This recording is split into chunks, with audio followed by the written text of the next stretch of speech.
je vais revenir après en détail sur les matières, mais donc il y a des maths et de l'éco, ça c'est les matières principales.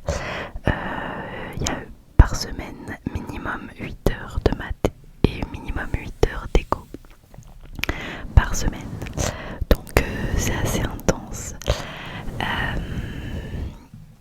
Sinon, j'ai comme autre matière, j'ai de langue, donc de l'anglais et de l'espagnol. D'ailleurs sur ça, je me dis, vu que j'ai pas trop le temps de filmer, parce que là je suis en train de préparer mes concours à fond, je me dis pourquoi pas faire des vidéos pendant que je révise, genre en anglais ou en espagnol, comme ça vous fait une vidéo et en même temps moi je révise, ça peut être pas mal. Donc à voir. Et donc je reviens à ce que je disais, j'ai de l'espagnol, de l'anglais, j'ai de la philo et j'ai une... Enfin philo c'est de la culture G en gros ils appellent ça, mais c'est de la philo. Et donc c'est une dissertation de 4 heures. Et j'ai aussi une matière qui s'appelle contraction de texte et synthèse. Donc en vrai c'est un petit peu compliqué le principe de la prépa, enfin surtout pour les concours, mais ça j'y reviendrai plus tard. Donc contraction de texte et synthèse, j'expliquerai plus tard ce que c'est, mais voilà. Donc ça c'est les 6 matières que j'ai.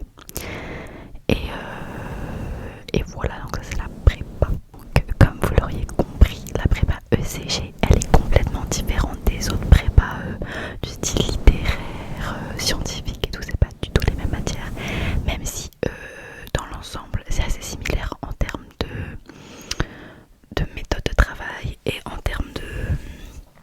comment dire ça, on a le même type d'épreuves mais ce ne sont pas les mêmes matières, voilà c'est ça, on a les mêmes épreuves mais pas les mêmes matières. Donc voilà. Et donc ça c'est la prépa ECG. Maintenant je vais vous expliquer pourquoi j'ai choisi la prépa et je vais vous expliquer un peu mon parcours. Alors j'ai fait un lycée privé en voie générale, donc un bac général. En seconde en première j'ai choisi donc 3 spécialités parce que moi j'étais la première promo à tester le bac avec les spécialités. Enfin vraiment parce que là les gens avant nous ils ont eu le Covid. Donc nous on était les vrais premiers, les 2005 à passer le bac avec les spécialités. Donc j'ai choisi en première les spécialités maths, éco, enfin c'était SES, et j'ai choisi SVT parce qu'en fait en seconde j'hésitais de ouf. Enfin c'est soit je faisais kiné ou soit je savais pas trop, mais la prépa ça m'intéressait un peu parce que j'avais une copine qui l'avait fait, donc je savais pas trop.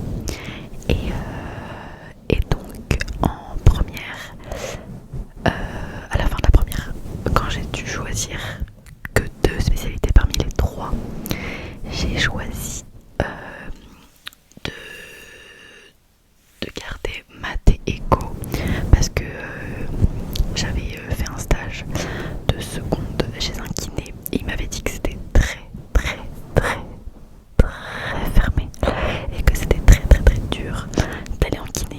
Il m'avait dit que c'est faisable mais que sur une classe de 30 qui ont été sélectionnés pour faire kiné, il n'y en a que 4 qui finissaient kiné.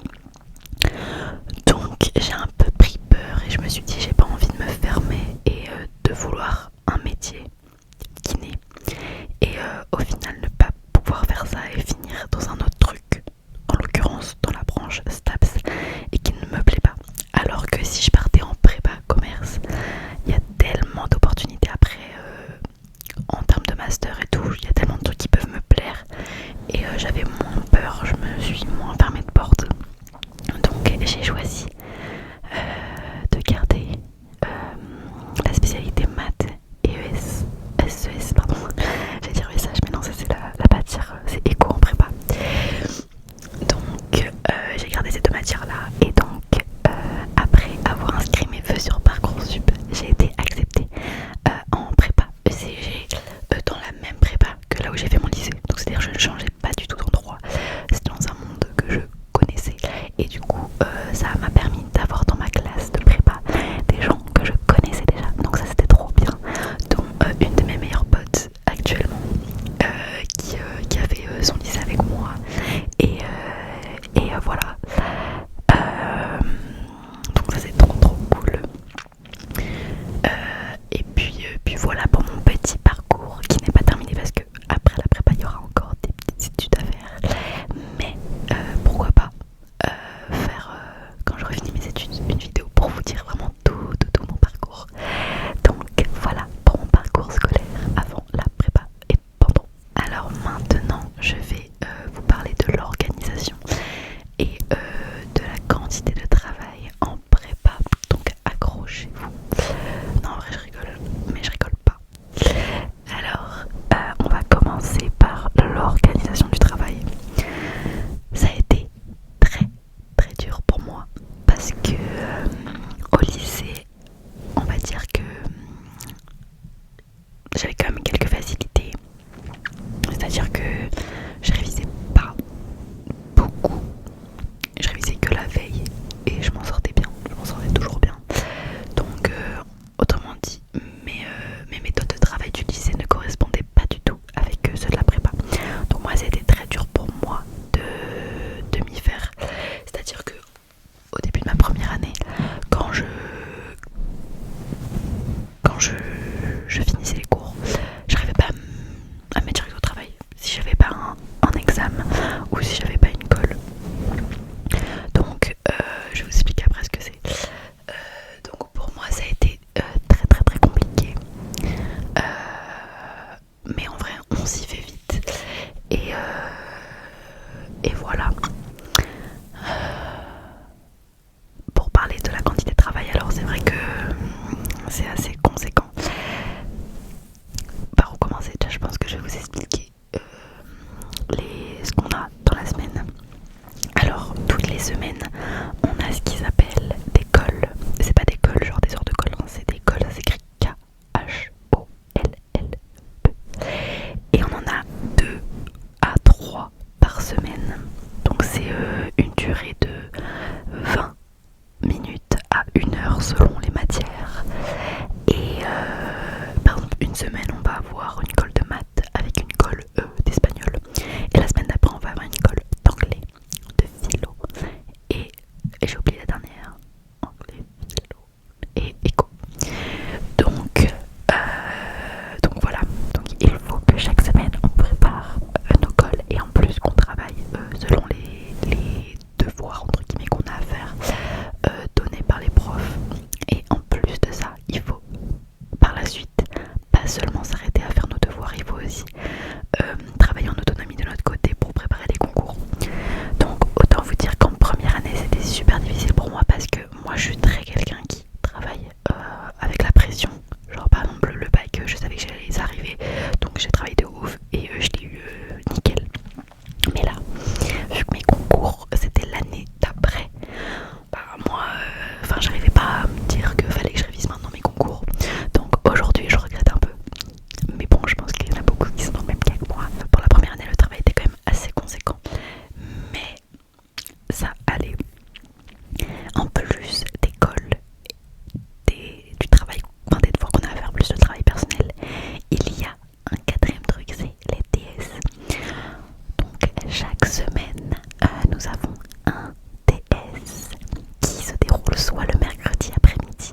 le changement en prépa il se fait vraiment hyper rapidement. Enfin moi, quand je repense à la personne que j'étais au lycée et la personne que je suis devenue en très peu de temps en prépa, c'est un truc de ouf. Genre je suis tellement devenue une meilleure personne, avec plus de confiance en moi.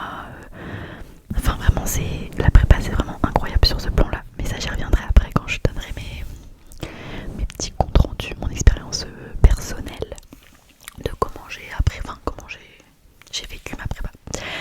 Donc voilà, et en termes d'organisation de travail, moi en première année j'en avais pas du tout, c'est un peu catastrophique. Mais cette année c'est quand même mieux. Par exemple, on se fait des petits plannings, là je suis en vacances, c'est mon premier vrai jour de vacances parce qu'on est lundi. Et par exemple, j'ai un planning et je vais aller à la BU tous les jours je pense. Et je vais essayer de respecter mon planning de révision et j'ai une sorte de tableau avec tout ce que je dois faire et à la fin des vacances je dois avoir tout fait. Et ah oui, il y a un truc que j'ai oublié, en plus de tous les TS, l'école, etc. Il y a aussi ce qu'on appelle les concours blancs. Donc ça c'est une fois tous les je sais pas combien de mois, voilà. Mais c'est les gros examens. Donc c'est à dire qu'on passe pendant 3 jours, on est en examen. Donc c'est des concours blancs. Et on passe 2 matières par jour. Donc on fait du 8h, 17h30 tous les jours en faisant des épreuves. Donc ça c'est très intéressant. Surtout que là, après les 2 semaines de vacances de février, j'ai un concours blanc la première semaine de la rentrée. Et là en plus c'est le dernier concours blanc. Donc si on se foire, on va se faire tuer. Voilà, c'est très encourageant. Mais en vrai je me dis, là faut que je me donne à fond pour ce concours blanc là. Et voilà, ça pourra me permettre de voir si les concours, je vais pouvoir les faire ou si je suis vraiment trop nulle. Mais ça va bien se passer. Donc voilà, je pense que j'ai tout dit sur l'organisation. Ouais, à part des plannings et tout. Mais en vrai, on prend vite le pli avec l'école, les DS et tout ça. Franchement, on prend vite le pli. Et ce qui est ouf, c'est de voir la quantité de travail qu'on fournit en prépa face à celle qu'on fournissait au lycée. Vraiment, c'est un truc de ouf. Comment je suis capable de faire des trucs très rapidement maintenant. Et quand je vois ce qu'on avait comme travail au lycée, on se plaignait. Mais je suis là en mode, mais mec, maintenant je peux faire 6 fois plus que ce que je faisais au lycée, mais 6 fois plus rapidement et beaucoup plus efficacement et beaucoup mieux, avec une qualité de travail carrément meilleure. Donc ça c'est trop bien. Sinon, est-ce que j'ai oublié quelque chose sur ce point là?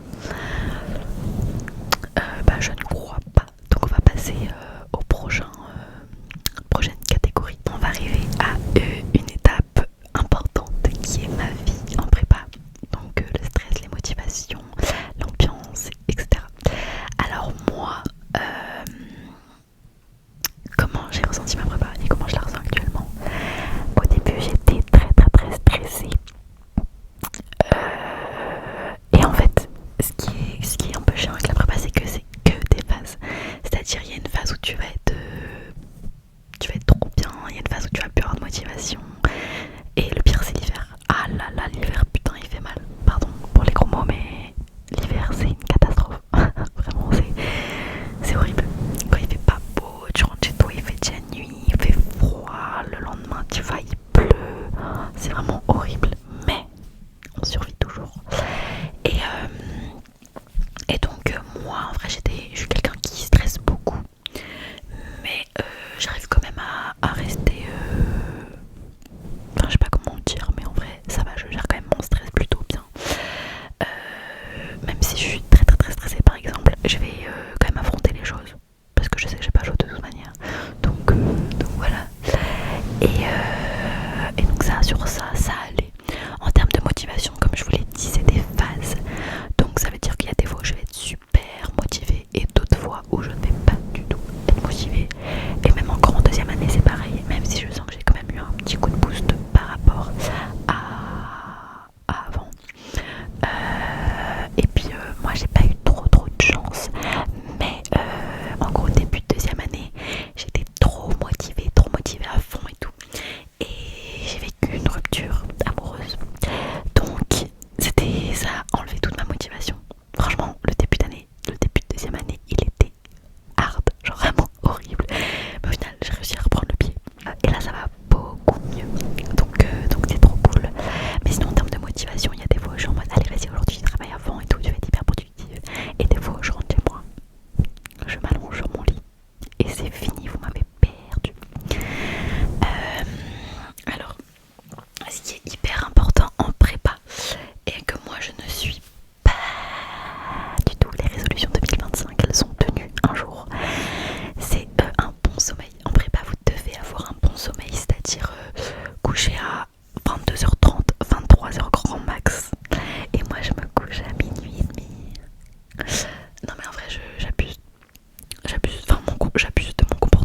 j'abuse pas l'effet, je me couche vraiment super tard. Et mais en fait le problème avec moi c'est que en fait j'aime bien avant de dormir genre d'être tranquille sur mon téléphone, d'être sur TikTok, vidéo YouTube, etc. Et donc en général je prends ma douche vers 22h, 22h30. Donc après j'arrive dans mon lit et je commence à regarder des trucs et je finis hyper tard. Donc ça c'est pas bien du tout. Mais j'ai pas encore réussi à changer ça. Donc voilà, ça c'est hyper important. Après il y en a beaucoup qui disent une bonne alimentation, mais moi je trouve pas ça hyper important. Enfin, c'est hyper bien de se sentir bien dans son corps, mais bon, si vous mangez des trucs qui vous plaisent, enfin je vois pas en quoi ça peut faire rater votre prépa. Sinon aussi ce qui est très important, c'est d'avoir une vie en fait. Il faut garder une vie, et c'est-à-dire avoir une vie sociale, peut-être pratiquer un sport. Moi je sais que j'ai arrêté le sport, donc c'était un peu dur pour moi parce que j'ai fait pendant de très nombreuses années en compétition, donc pendant 15 ans du judo, et j'ai dû arrêter, donc c'était un peu compliqué pour moi, mais en soi ça se fait. J'ai quand même été à la salle de sport pendant ma première année, mais j'ai arrêté aussi en deuxième année. Et voilà, mais je continue quand même à sortir, je continue à aller boire des petits verres de temps en temps avec mes copains. Même avec la prépa, des fois on sort avant les vacances, on se fait des petites boîtes de nuit, etc. Donc en vrai, faut pas croire que la prépa c'est vraiment prison. Non, si t'as une bonne organisation, tu travailles bien, vaut mieux sortir et se faire plaisir avec ses copains plutôt que de rester chez soi et ne pas travailler et être avachie dans ton lit. Dans tous les cas tu ne vas pas travailler, donc autant se faire plaisir. Et par contre faut pas culpabiliser après. Donc voilà, faut aussi doser avec ça, parce que moi j'ai déjà refusé de sortir parce que je voulais pas culpabiliser après mon concours, de me dire putain là je suis sortie alors qu'en fait là j'aurais pu travailler, bref. Donc c'est pour ça qu'il faut vraiment avoir un équilibre et une bonne organisation. Mais franchement ça se fait. Voilà, on la cherche au début, moi j'ai mis du temps à la trouver, mais maintenant ça va mieux. Donc voilà, pour ça je conseille d'écouter en fait les témoignages des gens et d'essayer d'appliquer leur méthode et jusqu'à trouver la bonne, parce que c'est un peu dur je trouve tout seul de trouver sa bonne organisation, enfin, ses bonnes méthodes de travail. Donc voilà, sur ça je pense que j'ai tout dit. Je voulais revenir sur un point en ce qui concerne la vie en prépa en termes de classe, l'ambiance et tout. Alors je pense que la plupart des gens, un bon 80% des gens qui ne sont pas en prépa, qui entendent juste le nom prépa, doivent se dire ah compétition, ça se fait des crasses et tout. Bah, faut savoir que je suis en prépa, dans une petite prépa, donc on n'est à qu'une classe de première année et une classe de deuxième année. Donc là cette année en deuxième année on est 25, à peu près plus ou moins 25, et en première année on était 22-23. Donc ça, faut savoir que une petite prépa du coup c'est trop bien, parce qu'il n'y a pas de compétition, genre il y a quelques cas dans la classe où ils sont hyper perso et ils veulent rien partager, par contre eux ils veulent full information. Donc ces gens là oui ils sont un peu en compétition, mais en vrai ils sont en compétition avec eux-mêmes, c'est tout, genre vraiment. Et sinon en vrai les autres gens de la classe ils sont enfin c'est trop bien parce que souvent on s'entraide, ou alors moi dans mon cas c'est plein de petits groupes d'amis qui s'entraident entre eux, et on n'est pas forcément tous à s'entraider entre nous, mais c'est pas grave. Et donc voilà, c'est hyper important d'avoir son petit groupe d'amis et s'entraider entre nous. Enfin, moi je sais que je suis avec je suis un trio avec deux filles, dont une de mes meilleures potes du lycée, et voilà, et on s'entend trop bien et on rigole, et c'est hyper important. Enfin nous ça nous fait trop du bien. Et voilà, il n'y a pas sinon de compétition en mode ouais je vais te lancer du café sur tes cours pour que tu puisses apprendre un truc comme ça, genre vraiment pas. Donc ça c'est vraiment bien. Ça doit exister dans les prépas parisiennes, mais je ne suis pas en prépa parisienne, donc ça n'arrive pas. Donc voilà pour ma prépa.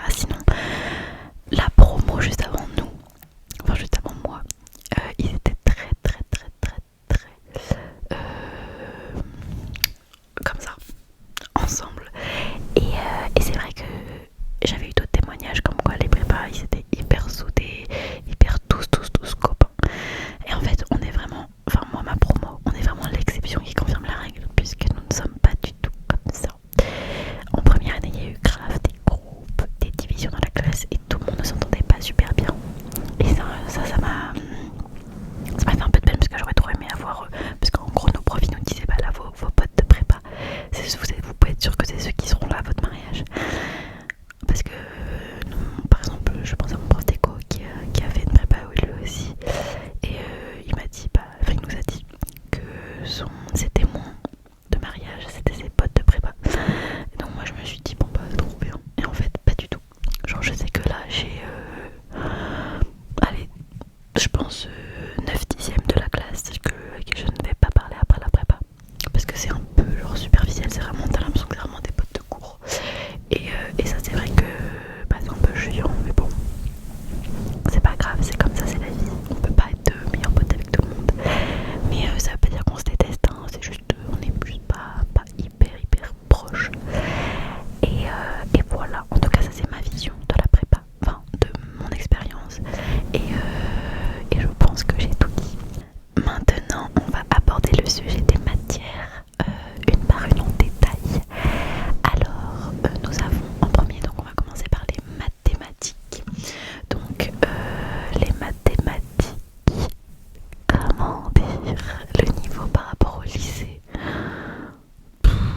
non, en vrai c'est faisable de ouf, faut juste pas lâcher et bien travailler régulièrement, ce que je n'ai pas trop fait. Du coup j'avais un petit peu de difficulté, mais franchement c'est faisable, je vous jure que c'est faisable. Et il y a même des gens qui n'ont pas fait SP mathématiques, genre qui ont pas fait des maths depuis la seconde et qui aujourd'hui font des maths et ils se débrouillent plutôt bien. Donc je vous jure que c'est faisable de ouf. Après faut s'accrocher parce que c'est pas un niveau facile. Moi je sais, on m'a dit que les maths en prépa c'était le niveau de l'ancien bac C de nos darons. Je dis ça comme ça, mais en vrai ça se fait. Enfin, franchement avec du travail ça se fait. Donc voilà pour les mathématiques, c'est des nouveaux chapitres, des nouvelles connaissances. Il y a aussi des connaissances qu'on a déjà vues avant mais qui sont un peu plus approfondies. Donc voilà. Ensuite on va passer à l'éco. Donc moi ça s'appelle ESH, donc c'est économie,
le niveau, on appelle ça le niveau oui oui, dans mon prof d'anglais surtout dit le niveau oui oui. Ben là en fait tu peux plus, c'est que des termes hyper compliqués à utiliser, etc. Espagnol je me débrouille plus, mais ça reste un peu chaud quand même. Et voilà, mais par contre le niveau il augmente carrément entre le lycée et la prépa pour les langues, donc ça c'est trop bien. Voilà. Ensuite il y a la philosophie. Donc en vrai la philosophie c'est en vrai un peu pareil qu'au lycée en termes de méthodo, etc. Même s'ils sont beaucoup plus pointilleux sur ce qu'il y a à faire, enfin les attendus lors d'une copie. Par contre, pour le concours de philosophie, chaque année on a un nouveau thème. Donc c'est-à-dire que moi cette année le thème pour moi c'est l'image. C'est-à-dire que sur mon comment dire, ma question de philo que je vais avoir le jour des concours, il va forcément y avoir le mot image dedans. Donc les autres années il y avait le monde, les animaux, l'amour, la violence, etc. Et bah voilà. Donc c'est comme le lycée, sauf qu'il y a une thématique. Mais en fait on se rend pas compte, genre par exemple si je vous dis l'image, vous allez vous dire en fait il n'y a rien à dire, mais il y a tellement de choses. Il y a l'image de l'amour, les images sont trompeuses. Franchement je vous jure, il y a tellement de trucs. Même en tant qu'image, en fait vous pensez à image, une photographie. Dans l'image il y a la peinture, les photos, les films, l'image qu'on a des autres, l'image qu'on a de nous-mêmes, l'imagination. Non mais je vous jure c'est hyper dur. Mais voilà. Et sinon dernière matière, nous avons la contraction de texte et la synthèse. Ça en vrai c'est un peu au talon. Enfin je vois pas comment je peux réviser ça. C'est vraiment au niveau au talon. C'est pour la contraction de texte, c'est une épreuve de 2 heures. On a un texte de 2 à 6 pages. Non pas 2 pages, c'est de 5 à 6 pages. Et on doit le résumer en 250 mots. Voilà. Et pour la synthèse, c'est 3 textes de 2 pages chacun. Et on doit les résumer en 350 mots avec des problématiques. Enfin l'épreuve elle est hyper compliquée en vrai, mais ça se fait en vrai. Maintenant on va parler de la chose la plus importante, les concours. Alors je passe mes concours du 15 avril au 1er mai. Mes concours durent 2 semaines, c'est énorme, mais voilà. Alors je vais essayer de vous expliquer le plus clairement possible parce que c'est un peu compliqué au niveau des concours. Alors il faut savoir que donc le concours que je passe il me donne accès, enfin je participe au concours selon différentes écoles. Donc il y a un classement des écoles de commerce en France. Donc voilà, il y a quelques écoles qui se sont regroupées en 5 écoles. Donc il y a l'EM Strasbourg, Kedge Business School, Neoma, Montpellier Business School et Rennes. Donc ces 5 là, elles se sont réunies pour créer une banque d'épreuves. Et elles ont une banque d'épreuves qui s'appelle Écricom. C'est-à-dire que ces 5 écoles là, elles ont un concours à elles. Et c'est-à-dire que tu passes une fois ce concours là et ta copie elle est envoyée pour les 5 écoles. Donc voilà. Si seulement il y avait juste une épreuve pour tous. Mais non, ça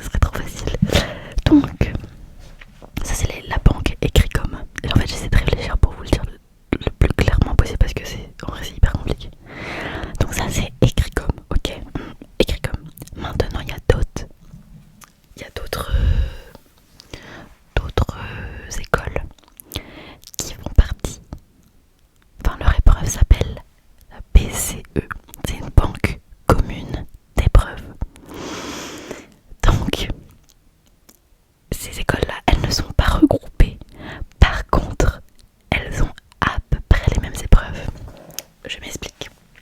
Par exemple, nous avons l'épreuve HEC. Imaginons l'épreuve d'HEC de philosophie. Il y a certaines écoles, je sais pas, on va prendre l'exemple de la schéma. Imaginons vous avez donc l'épreuve de philosophie HEC et vous avez la schéma. La schéma, par exemple, elle a mis au début, elle a dit moi mon épreuve de philo c'est la même que celle d'HEC. Donc ça veut dire que si jamais, c'est un peu compliqué, si jamais tu passes le concours pour aller à schéma, bah tu vas passer le concours pour aller à HEC, mais que seulement pour l'épreuve de philosophie. Je sais pas si vous avez compris, franchement je vous jure c'est hyper compliqué à expliquer. Par exemple, pour une autre école, Toulouse, son épreuve de maths ça va être la même que celle de l'EM Lyon. Ce qui fait que, imaginons, tu ne veux pas aller à l'EM Lyon, il y a quand même des fois tu vas devoir faire les épreuves de l'EM Lyon parce qu'il y a une école que tu veux qui fait les mêmes concours que cette école là. Vous avez compris ou pas? Donc voilà, ce qui me retrouve à faire plein d'épreuves, Donc ma semaine, enfin mes semaines d'examen, elles vont être hyper intenses parce qu'il y a des fois je vais avoir cours, des fois je vais avoir ci, des fois je vais avoir ça. Enfin bref, du coup ça c'est les concours. Et donc pour les concours, pour les épreuves de la BCE, ça s'appelle LV. LV.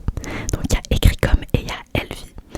Alors pour écrit comme, par exemple je vous expliquais, les épreuves de langue c'est pas les mêmes que les LV. L'épreuve d'éco, on a deux problématiques au choix. Enfin on a deux sujets en fait et on choisit celui qu'on veut. Maths, bah, c'est une épreuve différente aussi. En fait tout est différent. Et en philo, je crois qu'on a que un sujet. Et par contre, la contraction de texte et la synthèse. Et la synthèse, c'est pour l'épreuve LV.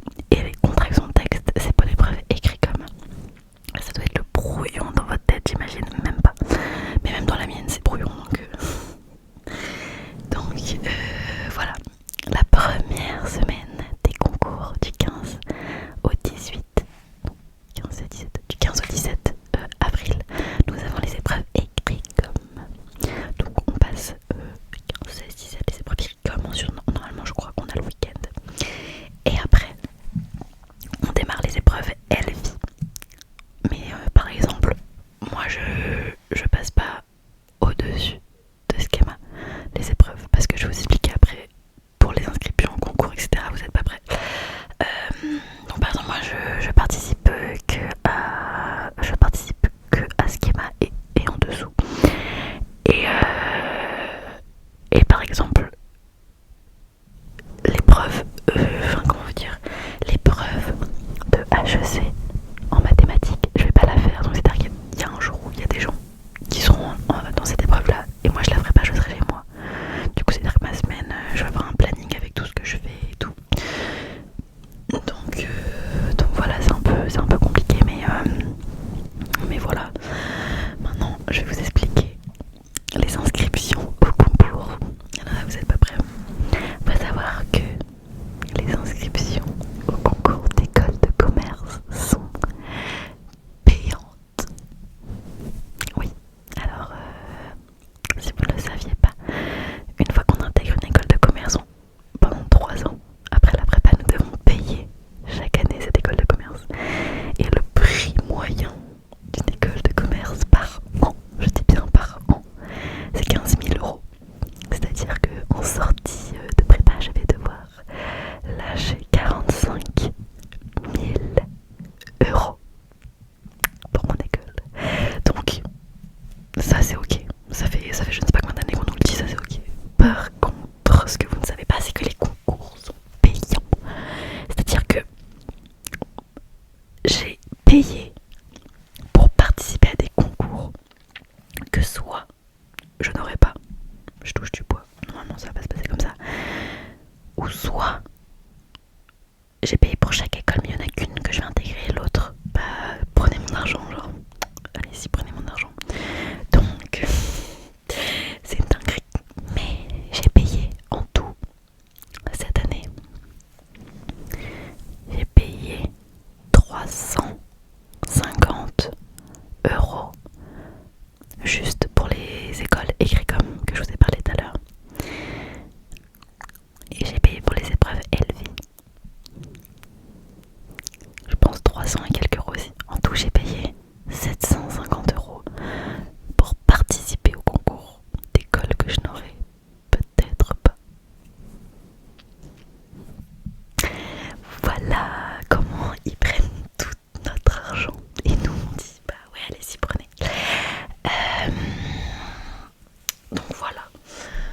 Sinon,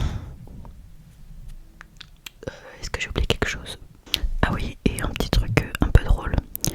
Comme si on leur donnait pas assez d'argent, il faut savoir que pour les concours écrits comme on doit payer 30 € en plus pour avoir accès à nos copies après les concours. Sinon, c'est ciao, t'as pas tes copies. J'ai dû payer 30 € pour avoir accès à mes copies. Non mais, en fait, on banalise trop les choses, mais en fait, c'est abusé. Mais pourtant, on a fait quand même mouton et on y va. Bref. Donc voilà, sur ça, je pense que j'ai tout dit pour les concours. J'espère que je vais être assez clair, que j'ai rien oublié. Si jamais vous avez des questions, n'hésitez pas. Si je vois que j'ai énormément de questions en commentaire sur ça, je ferai une vidéo FAQ prépa. Donc si ça vous intéresse, voilà. Voilà, si vous avez des questions. Et on va entamer la dernière partie de cette vidéo, c'est le post-prépa. C'est-à-dire une fois que je vais arriver en école de commerce. Alors il faut savoir qu'il y a deux écoles qui m'intéressent de ouf. Il y a l'école Schema Business School qui se situe à Lille et à Sophia Antipolis dans le sud de la France. Alors j'aimerais bien, pourquoi pas faire un master finance à la Schema. Le truc c'est que je ne sais pas, enfin, je pense que ça pourrait me plaire, mais le problème c'est que comme je vous ai expliqué depuis le début de la vidéo, nous avons des matières hyper générales, c'est-à-dire que en prépa, ce sont des matières que nous avons lisées. Donc comment savoir si j'aime bien le marketing, comment savoir si j'aime bien la finance, comment savoir si j'aime bien le droit vu que nous n'en faisons pas. Donc pour savoir le master que je veux faire, je choisirai une fois que j'ai vu les matières principales dans mon école de commerce. Donc voilà, ce que j'aime bien aussi à Schema, c'est qu'ils ont plein de, pas d'universités, enfin des universités partenaires pour pouvoir partir un semestre dans ce pays partenaire. Et j'aimerais beaucoup aller en Colombie ou Amérique du Sud, mais la Colombie, hein, ça va droit dans mon cœur. C'est le meilleur voyage de toute ma vie et je veux trop y retourner, surtout pour 6 mois. Vous vous rendez pas compte ce que c'est. Et donc voilà mes principales motivations pour aller à Schema. Il y en a d'autres, mais voilà. Sinon la deuxième école qui m'intéresse de ouf, c'est à Toulouse, dans le sud. Moi faut savoir que je viens du nord-ouest, donc aller à Toulouse pour moi c'est un truc de ouf. Et donc Toulouse Business School, elle m'intéresse de ouf. Déjà la ville, j'adore vraiment. Toulouse c'est vraiment trop incroyable. Et j'ai plein de personnes qui sont allées à Toulouse et qui m'ont dit que du bien de la ville. Enfin, en mode, ils m'ont dit que c'était trop bien. Donc je vous jure, ça me motive trop à y aller. En plus je me dis l'été, enfin quand il va commencer à faire chaud à Toulouse, avec le soleil et tout, putain j'ai trop hâte. Enfin, je dis ça comme si je m'y vois trop alors que les concours sont pas encore passés. Et bref, ce que j'aime bien à Toulouse, pareil, les échanges internationaux, ils ont aussi la Colombie dedans, donc moi ça m'intéresse trop. Et ils ont aussi un campus partenaire, enfin c'est même pas un campus partenaire, c'est juste ils ont un campus Toulouse Business School à Barcelone. Et moi je me vois trop faire ma vie à Barcelone. Genre imaginez-moi à Barcelone. Oh putain, j'en rêve. Donc voilà pour mes petites idées que je veux faire après la prépa. Après je ne ferme pas les portes aux autres écoles. Je me suis inscrite au concours, donc on verra. Je me ferme pas les portes, mais voilà, on verra aussi les concours, parce qu'il faut savoir que après les concours écrits, on a les concours oraux. Donc tu passes des concours oraux et t'as une note à l'oral qui t'aide à remonter ou pas dans le classement pour l'école que tu veux. Et du coup les oraux ils se passent dans les écoles, donc ça te permet de visiter le jour de tes oraux pour savoir si l'endroit te plaît ou si la ville elle te donne pas du tout envie d'y aller. Donc voilà, donc j'espère que cette vidéo t'a plu. N'hésite pas à t'abonner et à liker ma vidéo si elle t'a plu. Si tu as plein ou pas, en fait, si tu as quelques questions, même si elles te paraissent bêtes ou sur des trucs que j'ai dit dans la vidéo mais qui ne te paraissent pas clairs, que tu veux que je réexplique plus facilement, parce que c'était un peu le brouillon dans ma tête, je savais pas trop par où commencer et comment aller. Donc s'il y a même des trucs que j'ai dit mais que tu as besoin de plus de précision, ou si tu as des nouvelles questions sur des sujets que je n'ai pas abordés, tu peux me les poser en commentaire et je verrai si j'y réponds en vidéo, si j'y réponds pas directement via les commentaires. Donc j'espère que cette vidéo t'a plu et qu'elle t'a détendu. En tout cas moi j'adore parler, et surtout parler de choses qui me concernent, mes études, etc. Je trouve ça hyper intéressant, surtout pour les personnes qui aujourd'hui sont un peu perdues, s'ils ont envie de faire une prépa, ou s'ils sont un peu perdus, ils savent pas ce qu'ils veulent faire. Bah, je pense que ça peut aider d'avoir des témoignages d'étudiants qui racontent un peu leurs expériences. J'ai été cash, j'ai dit tout ce que je ressentais de la prépa. Moi si c'était à refaire, en vrai je le referais, parce que c'est vraiment